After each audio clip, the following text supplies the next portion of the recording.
The Galactic Council convened in the depths of Station Kepler 442, a massive structure hidden within the electromagnetic storms of the Veil Nebula. The chamber itself was older than most civilizations in the known galaxy, its walls inscribed with warnings in dead languages. Only the highest representatives of the founding species were permitted entry, and even they arrived with a sense of dread that made their movements slow and careful, Ambassador. Valkoth of the Azurian Collective adjusted his sensory appendages as he took his place at the circular table. His blue skin shimmered under the dim lighting, and his multiple eyes scanned the room with obvious nervousness. Beside him sat High Chancellor Miraset of the Threnian Empire, her crystalline form refracting the dim light into fractured rainbows that danced across the ancient stone walls. Across from them, the hulking form of Warmaster Grondar represented the Karathi Dominion. His scarred carapace, a testament to centuries of battle and conflict, crossed dozens of star systems. The silence in the chamber was heavy and oppressive. Each of the council members knew why they had been summoned to this forbidden place. Each of them carried the weight of secrets that had been kept from the rest of the galaxy for thousands upon thousands of years. The very air seemed to press down on them with the gravity of their responsibility and the magnitude of what they were about to discuss. Velkoth was the first to break the silence. His voice carried the weight of unease and concern as he spoke slowly and deliberately. He said that they should not be in this place. He reminded the others that the ancient accords were clear and specific. He stated that this chamber was sealed, except in cases of existential threat to the entire galactic community. His words hung in the air like a challenge, daring the others to justify this breach of protocol. Miraset turned her crystalline head toward him, and her voice was sharp as broken glass when she responded. She said that if he understood the rules, then he must understand why they were gathered here today. She explained that the humans had advanced too quickly for anyone's comfort or planning. She told him that in merely 200 cycles since their first warp signature had been detected, they had colonized 47 different star systems across multiple sectors. She added that they had reverse-engineered technologies that had took the founding species, millennia, to develop through careful research and gradual understanding. She finished by stating that now the humans were asking dangerous questions that no one had anticipated they would ever think to ask. Gron. Dar slammed a massive fist on the table with enough force to make the entire structure shudder. The sound echoed through the chamber like thunder. He growled that these were questions the council could not answer. He declared that these were questions they had all sworn sacred oaths never to address with any outsider species. His anger was palpable and filled the room with tension that made even the battle-hardened warriors uncomfortable on the far side of the chamber. A holographic projection suddenly flickered to life with a soft humming sound. It displayed a human vessel that was sleek and predatory in its design. Bearing the name USS Endeavor painted across its hull in bold letters, the ship looked dangerous and capable, a far cry from the primitive vessels humanity had launched into space just a few short centuries ago. Captain Jake Morrison's image appeared beside the ship projection, frozen mid-sentence during a diplomatic transmission he had sent to the council just days before. Miraset gestured toward the projection with one of her crystalline appendages. She continued speaking in that same sharp tone that cut through the air. She said that this particular human had discovered inconsistencies in the historical records that the council had carefully maintained for generations. She explained that he had somehow managed to piece together fragments of what she called the truth from scattered data points across multiple archive systems. She warned that if Captain Morrison shared his findings with Earth's government, the consequences would be absolutely catastrophic for everyone involved. Velkoth's appendages began to tremble visibly as he processed what Miraset was telling them. He asked what she proposed they do about this situation. He reminded her that they could not simply eliminate the humans without drawing attention. He pointed out that the other species in the galaxy would certainly notice if an entire human crew disappeared under mysterious circumstances. He added that the younger races had begun to look up to humanity now as examples of what determination and innovation could achieve. Miraset's voice turned even colder as she responded. She said that this admiration from younger species was precisely the problem they now faced. She stated flatly that humans were never meant to rise this far in galactic society. She explained that they were never part of the original plan that the founders had established so long ago. Her words carried implications that went far deeper than simple political maneuvering or territorial disputes. The other council members shifted uncomfortably in their seats. They all knew what Miracet was implying. They all carried the burden of the same terrible secret. The humans were different from every other species in the known galaxy, and that difference made them incredibly dangerous in ways that the younger races could never understand. Without knowing the full history of galactic civilization, Velkoff leaned forward and asked again, "What specific action Miracet proposed?" He said they needed a plan that would contain this situation without creating an even larger crisis. He reminded everyone that humanity had allies now among several of the younger species. He warned that any action taken against the humans would need to be carefully calculated and precisely executed. Grondar spoke up again, his voice like grinding stone. He said that perhaps they had been too cautious for too long. He suggested that maybe the time had come to take more direct action, regardless of the political consequences.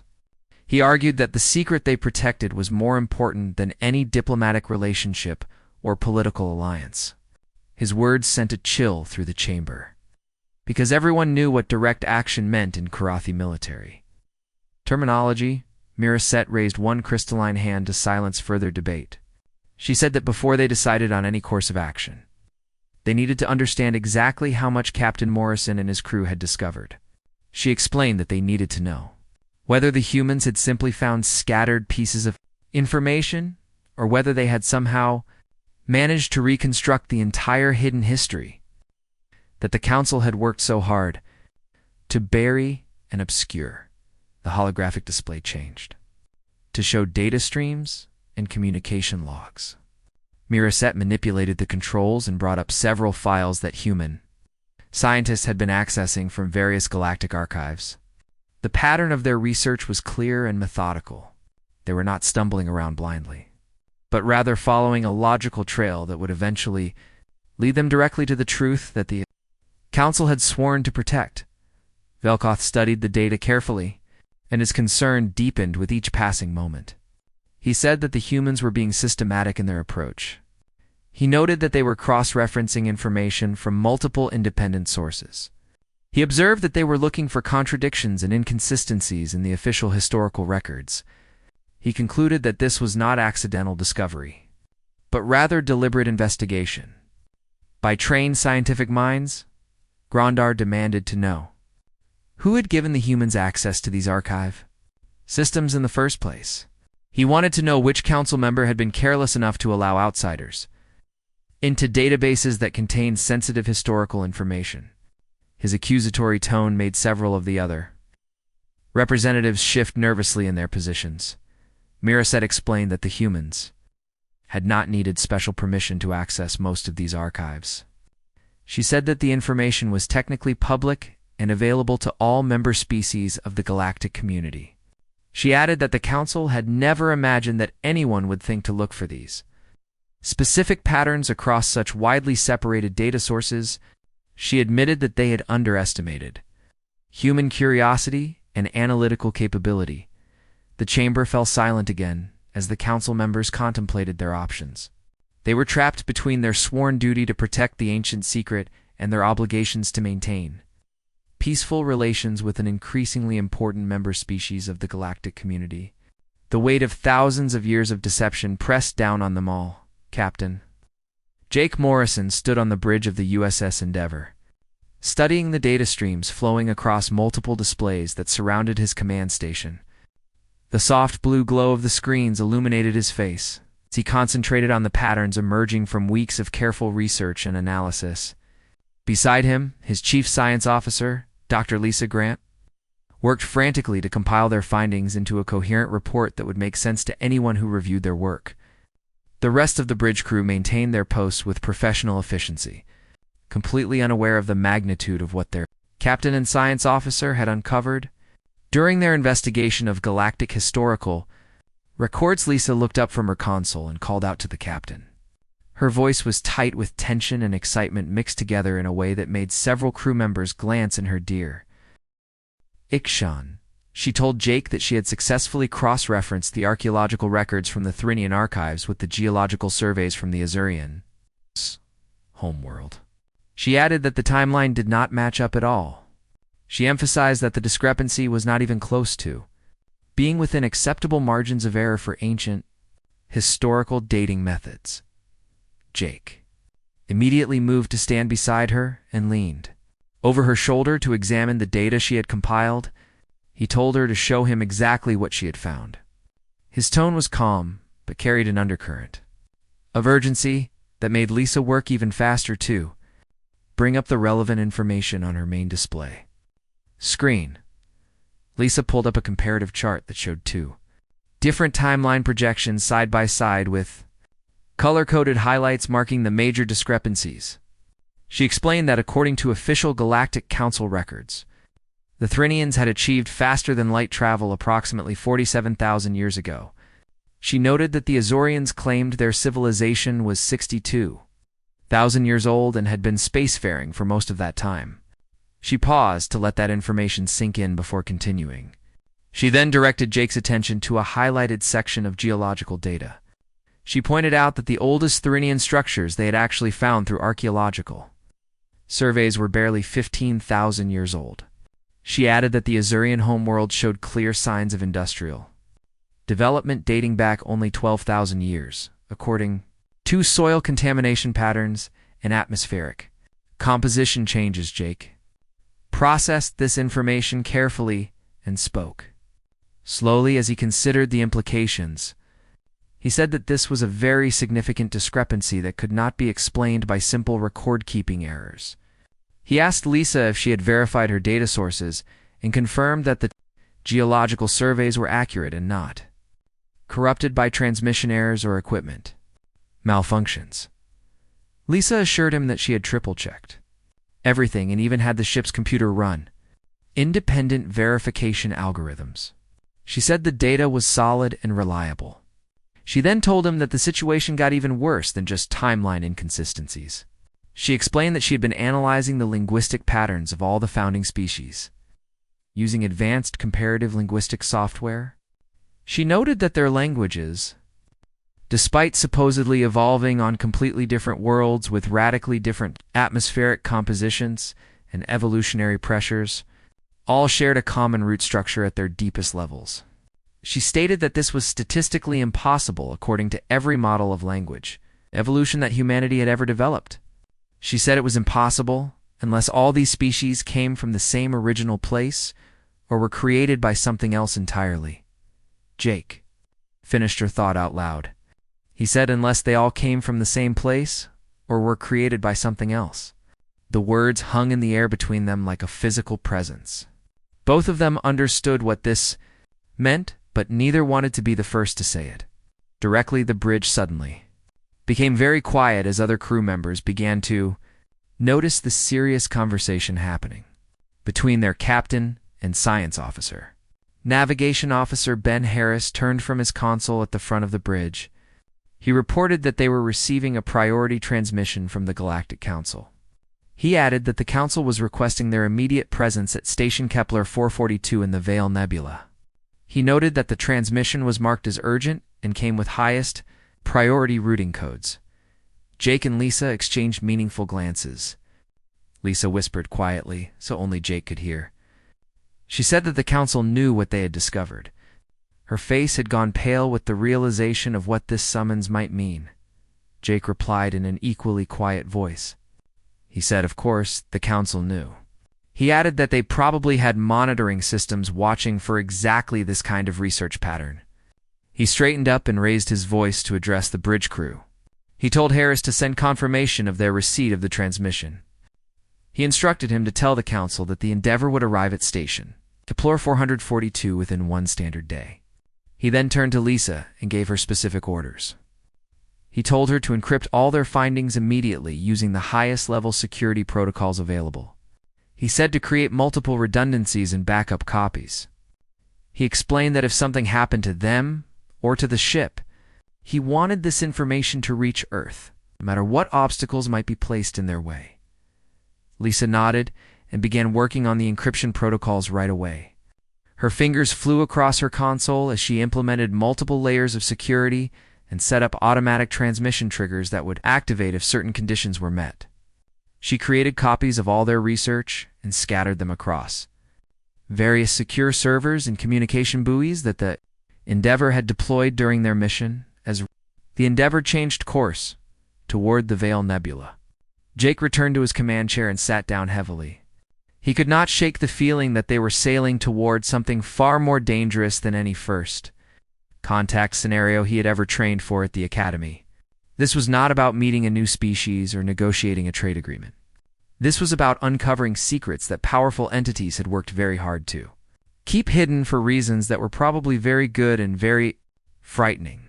The ship's engines hummed as they accelerated to maximum sustainable warp speed. The crew went about their duties with practiced efficiency, but there was an undercurrent of tension that everyone could feel. Even if they did not fully understand its source, word had spread quickly through the ship that something significant was happening, and that the captain and science officer had discovered something important. Jake stared at the view screen showing the stars streaking past as they traveled faster than light toward their destination. He thought about all the times humanity had looked up at those stars and wondered what secrets they held. He thought about all the generations of humans who had dreamed of traveling to other worlds and meeting alien civilizations. He wondered what those dreamers would think if they knew that the reality was so much more complicated and potentially dangerous than anyone had ever imagined. Lisa finished setting up the encryption and backup systems. She moved to stand beside Jake's chair. She spoke quietly so the rest of the bridge crew would not overhear. She told him that everything was secured and ready.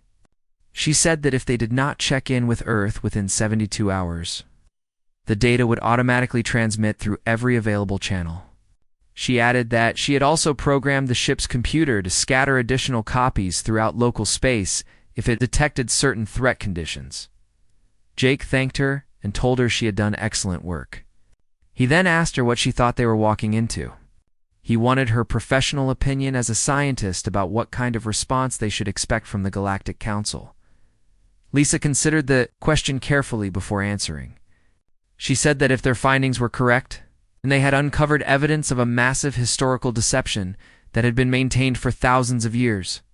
She noted that the founding species had built their entire political structure and cultural identity on their ancient histories. She suggested that having those histories revealed as fraudulent would be catastrophic for their credibility and authority. She concluded that the Council would do almost anything to prevent this information from becoming public knowledge. Jake asked if she thought they were in actual danger. He wanted to know if she believed the Council would resort to violence or coercion to protect their secrets. Lisa looked at him with serious eyes. She said she honestly did not know. She noted that humanity's relationship with the Galactic Council had always been cordial and professional. She added that they had never seen any evidence of the Council acting with direct aggression toward member species. She admitted, however, that they had never threatened to expose something this fundamental before. She finished by saying that they were in completely uncharted territory and should be prepared for any possibility. The docking procedure at Station Kepler 442 was unlike anything Jake had experienced in his entire career as a starship captain. The station's automated systems guided the Endeavor through multiple layers of security fields. It did far more than simple scanning. These fields seemed to probe deep into the ship itself, examining not just the hull and cargo, but somehow reaching into the minds of those aboard. Jake felt a strange tingling sensation at the base of his skull as they passed through each layer.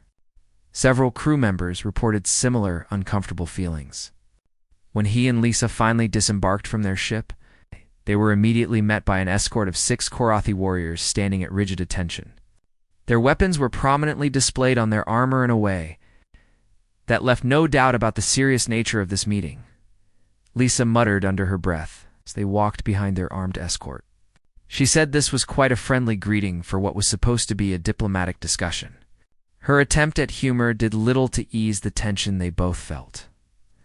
The Korathi warriors led them through corridors that seemed designed to absorb sound itself. Their footsteps made almost no noise on the dark metal floors. The walls were smooth and featureless, giving no indication of where they were within the massive station. Jake tried to memorize the route they took, but quickly lost track after the 7th or 8th turn through identical passageways. He realized this was probably intentional. The station was designed to disorient visitors and prevent them from finding their way without guidance. After what felt like an eternity of walking, they arrived at a massive door that towered at least 20 meters high. The surface was marked with symbols that Jake recognized from ancient Earth mythology. There were warnings against hubris and against seeking forbidden knowledge carved in languages that predated human civilization by thousands of years. Jake wondered how these particular symbols had ended up here in a station built by alien species. The thought sent a chill down his spine.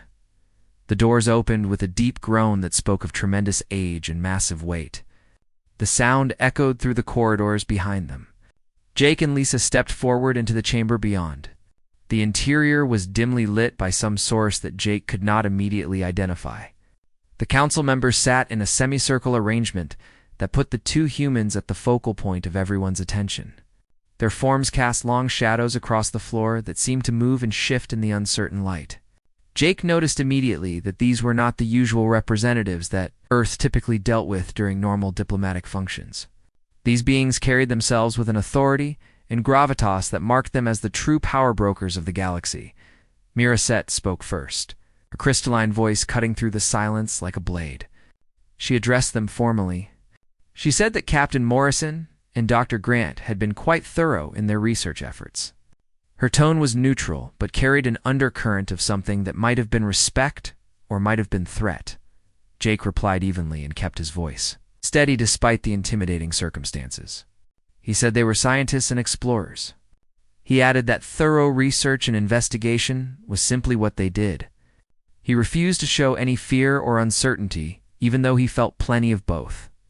Velkoth leaned forward in his seat and asked a direct question. He wanted to know exactly what Jake and Lisa thought they had discovered through their investigation. His multiple eyes focused intently on the two humans.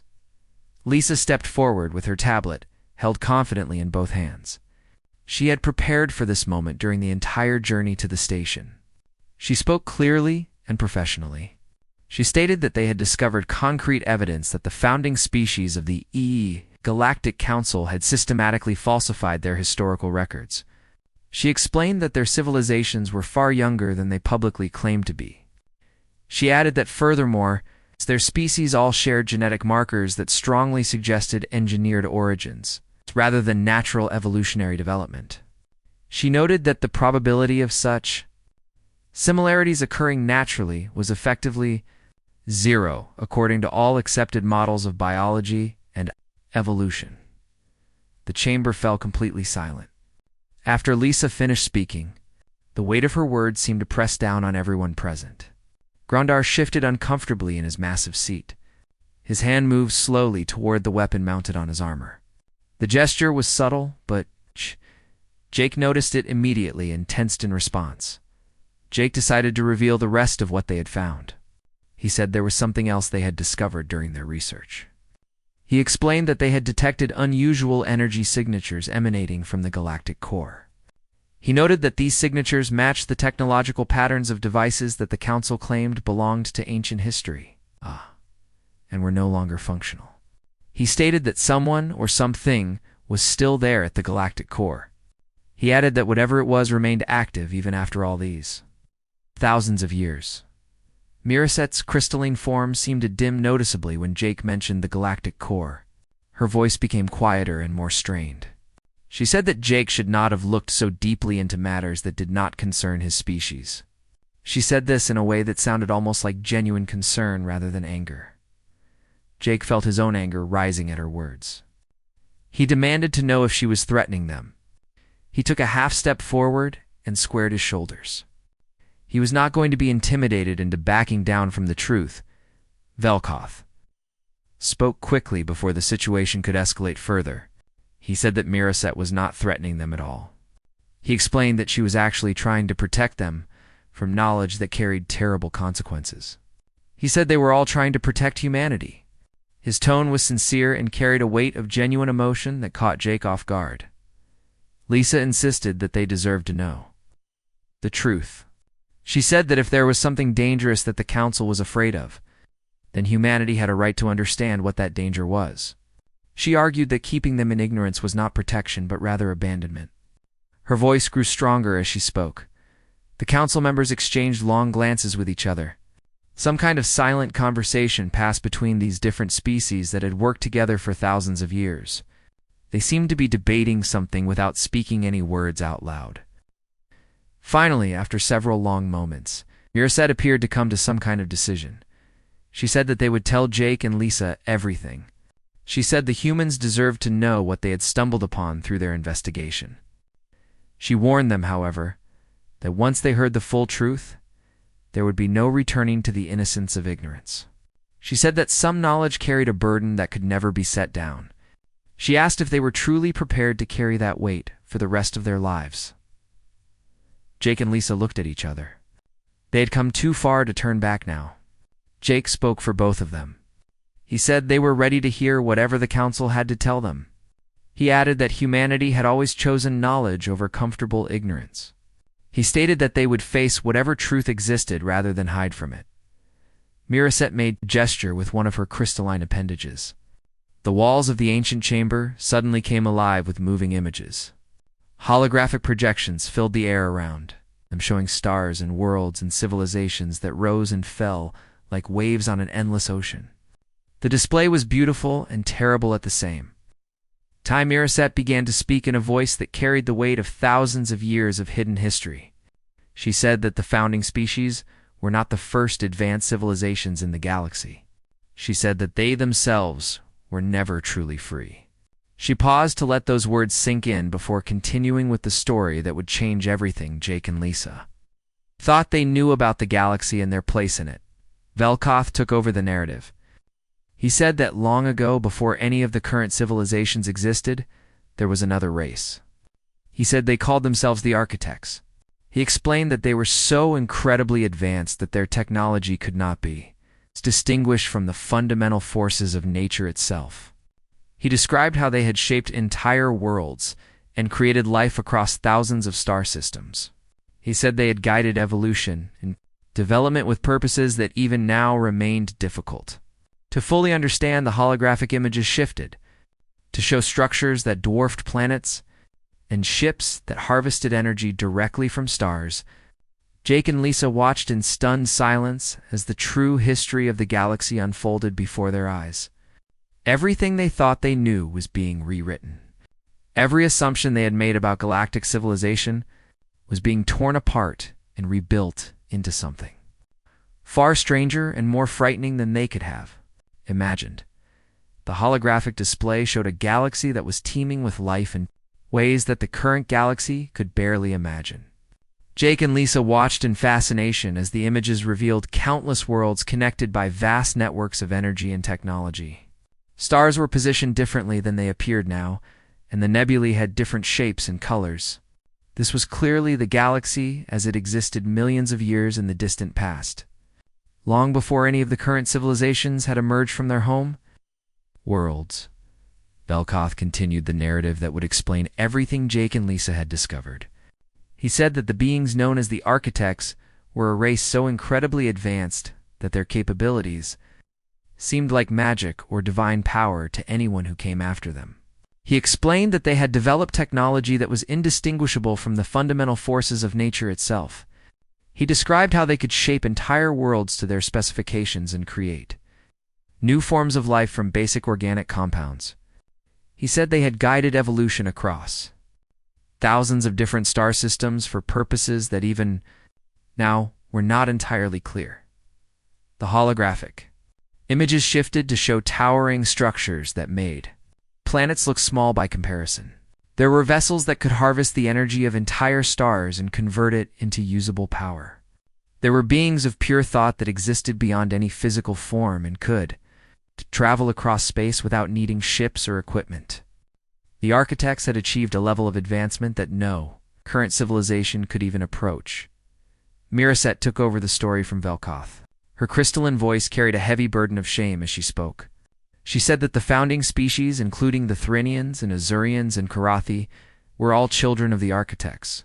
She explained that they had been created deliberately to serve specific purposes in the grand design that the architects had envisioned. She's stated that the Therinians were meant to be artists and historians who would preserve beauty and knowledge.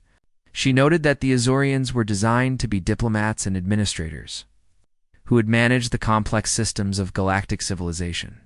She added that the Korathi were engineered to be warriors and protectors who would defend against threats.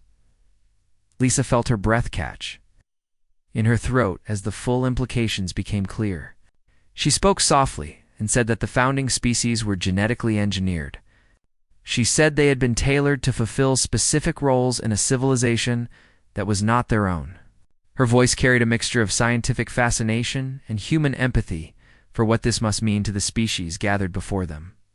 Grondar answered her with a voice like grinding stone.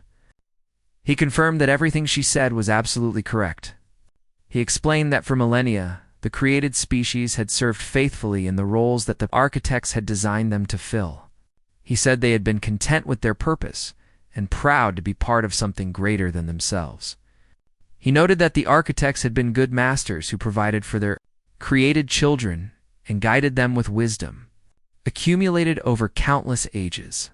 The holographic display shifted again to show something different and far more disturbing. The images now depicted catastrophe on a scale that was difficult to comprehend. Stars were going dark across entire sectors of the galaxy. Worlds were crumbling, as if reality itself was coming apart at the seams. Space appeared to be tearing open in ways that violated every known law of physics. Velkoth explained what they were seeing with obvious reluctance. He said that the architects had grown distant over time, as they became obsessed with projects that went far beyond anything they had attempted before. He stated that they began experimenting with forces that even their incredible technology and knowledge could not fully control or understand. He described how they had been searching for something beyond the limits of normal space and time. He said they wanted to break through the barriers that separated their reality from other dimensions that existed alongside their own.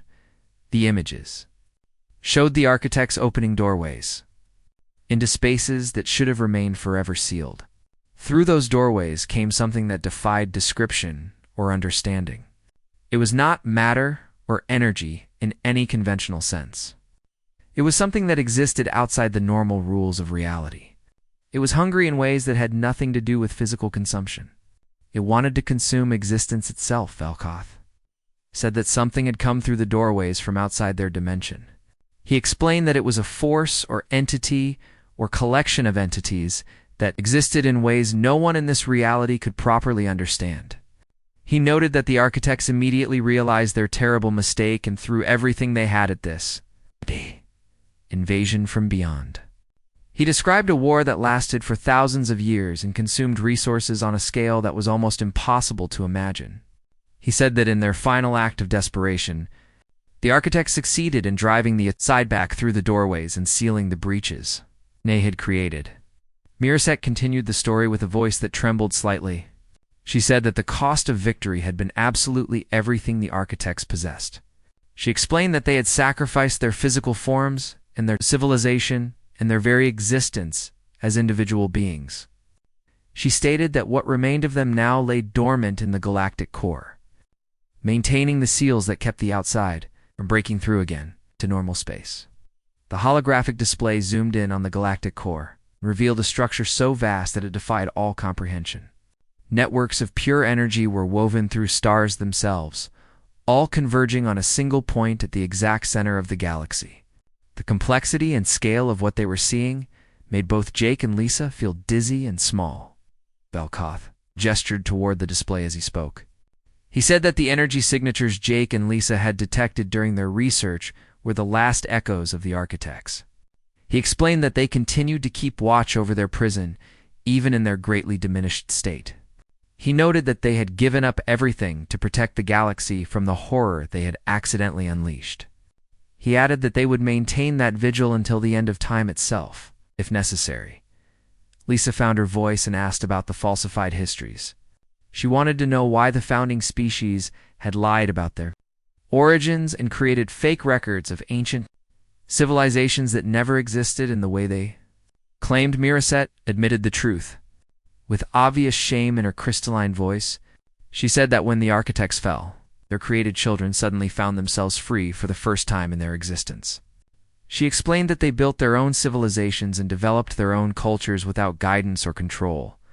She said they had wanted desperately to believe they had always been free. She noted that they wanted to think of themselves as natural beings who earned their place in the cosmos through their own merits, rather than through the design of their creators. She added that the shame of being created rather than evolved was too much for them to bear. Grandar spoke up and added more reasoning to the deception. He said that beyond their personal shame there was a more practical concern. He explained that they feared what would happen if the younger races learned the truth about galactic history. He stated that if other species knew the founders of the Galactic Council were themselves created beings, they might begin asking dangerous questions. He said that if they learned about the architects and their incredible power, they might seek that same power for themselves. He warned that any attempt to disturb the seals at the galactic core could have catastrophic consequences for everyone. Jake felt the weight of everything they had learned settling over him like a physical burden. He asked where humanity fit into all of this. He wanted to know what made humans so different that it terrified the council, enough to bring them to this forbidden chamber. The council members exchanged glances that carried layers of meaning Jake could not fully interpret. Velkoth spoke slowly and carefully as he answered the question. He said that what terrified them most about humanity was something very specific and very significant. He explained that humans were not created by the architects like the founding species had been. He stated that humanity had evolved naturally, without any guidance or shaping by ancient powers. He added that humans represented something the created species could never be. He finished by saying that humans were truly free in a way that the founding species would never fully understand. The silence that followed Velkoth's words stretched. For what felt like an eternity in the ancient chamber, Jake and Lisa stood in the center of the room, processing the enormous weight of everything they had just learned. The founding species of the Galactic Council, the civilizations that humanity had looked up to as examples of successful spacefaring cultures, were all products of deliberate genetic engineering. By being so advanced they seemed like gods. And humanity, dismissed by some as primitive newcomers to the galactic stage, was perhaps the only naturally evolved intelligent species in this entire region of space. Miraset finally broke the silence with her crystalline voice. She said that they had brought Jake and Lisa to this place to offer them a choice. She explained that the information they had gathered and the conclusions they had drawn were extremely dangerous. She stated that if humanity learned about the architects, their species' natural curiosity would inevitably drive them to investigate further. She warned that humans would seek out the galactic core and attempt to understand technologies that had destroyed a civilization infinitely more advanced than any that existed today. Lisa spoke flatly, without any emotion in her voice. She said that the council wanted them to bury all their findings. She stated it as fact rather than as a question, because the implication was already clear. Velkoth responded carefully and chose his words with obvious deliberation. He said they wanted Jake and Lisa to consider the consequences of their actions. He explained that the seals holding back the outside were incredibly old and growing weaker with each passing millennium. He noted that the sacrifice the architects made still held, but it was not eternal. He warned that if humanity disturbed the galactic core or inadvertently damaged the seals in any way, the outside would break through again into normal space. He added that this time, there would be no architects left to stand against the invasion. He said that every living thing in the galaxy would be consumed. Jake walked slowly around the chamber while his mind worked through the problem they faced. He said that the council was asking them to lie to their own people. He noted that they wanted humanity kept in the dark about the true nature of the galaxy they inhabited. His voice carried frustration and anger at being put in this impossible position. Grondar spoke with his voice like grinding stone. He said they were asking Jake and Lisa to protect their species. He explained that the founding races had protected all the younger civilizations in this same way. He stated that the burden of this knowledge had weighed on them for 15,000 years. He noted that they had maintained the deception. It's not because they were cruel, but because it was absolutely necessary for survival. Jake stopped walking and turned to face the council members directly. He challenged them with a simple question. He asked what would happen when another species eventually discovered the truth. He pointed out that someone else's scientists would eventually start asking the same questions that he and Lisa had asked. He wanted to know how long the council thought they could maintain this deception. Miracet responded with a coldness in her voice that made the temperature seem to drop. She said that they managed such situations when they arose. She added that they had managed similar problems before. The implications of her words hung in the air like poison gas. Lisa moved closer to Jake and spoke quietly but with determination. She started to say that they could not simply ignore what they had learned.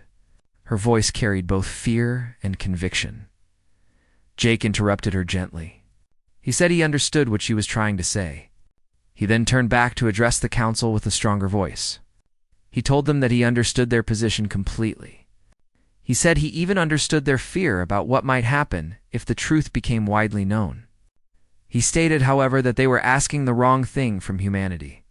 His words carried a confidence that seemed to surprise the council members. Velkoff demanded that. Jake explained what he meant by that statement. His multiple eyes focused intently on the human captain. Jake straightened his uniform and his voice grew, even stronger as he laid out his argument. He said that the council wanted them to bury the truth and continue the lie that had been maintained for thousands of years. He noted that this approach was not how humanity typically operated. He explained that humans did not respond well to deception, even when that deception was meant to protect them. He warned that if this information eventually came out, and it always eventually came out, the backlash would completely destroy any trust between humanity and the rest of the galactic community. Jake paused to let his words sink in before continuing. He said there was another option that the council had not considered. He proposed that they tell the truth instead of continuing to hide it. He suggested telling the truth not just to humanity, but to all the younger races in the galaxy. He said they should share the burden of this knowledge, instead of bearing it alone in secret. Grondar rose from his seat with obvious anger. He roared that Jake's suggestion was complete madness. He declared that revealing the truth would doom them all. His massive form was intimidating, but Jake held his ground without flinching. Jake countered the argument calmly. He asked if his suggestion would truly doom everyone, or if it would give the galaxy a chance to face the threat together. He reminded Grondar that the War Master had said the seals were weakening. He asked how long they would last. He wanted to know if they had another 1,000 years or 10,000 years before the seals failed completely. He demanded to know what would happen when they did fail. And none of the younger races had any understanding of what they were facing because the council had kept them deliberately ignorant. Miracet's crystalline form flickered with what might have been agitation or uncertainty. She said that Jake was overestimating his species' ability to handle such disturbing information. She suggested that humans would panic or react irrationally when faced with the truth. About the architects and the outside, Jake acknowledged that she might be partially correct. He said maybe humans would struggle with the information initially. He then offered an alternative perspective. He suggested that perhaps the council was underestimating what beings who evolved without the architect's guidance were truly capable of achieving. He explained that the founding species were created to fulfill specific, predetermined roles. He noted that humanity evolved through natural selection to adapt and overcome challenges. He said that humans faced the unknown and turned it into the known through determination and ingenuity. He stated that this ability to adapt was the fundamental result of natural evolutionary pressure creating survivors. Lisa pulled up her tablet and added her support to Jake's argument. She said that the data they had collected was already encrypted and scheduled for automatic transmission to Earth if they failed to check in regularly. She noted that Captain Morrison was absolutely right about the situation. She argued that this was no longer just about humanity anymore. She stated that if the seals were truly failing, then every species in the galaxy needed to know the truth. She emphasized that they all needed time to prepare for what might be coming. Velkoff asked a practical question in a quiet voice. He wanted to know how they proposed to manage the inevitable panic that would follow such a revelation. He asked how they would prevent every ambitious warlord or reckless explorer from attempting to reach the galactic core out of curiosity or greed.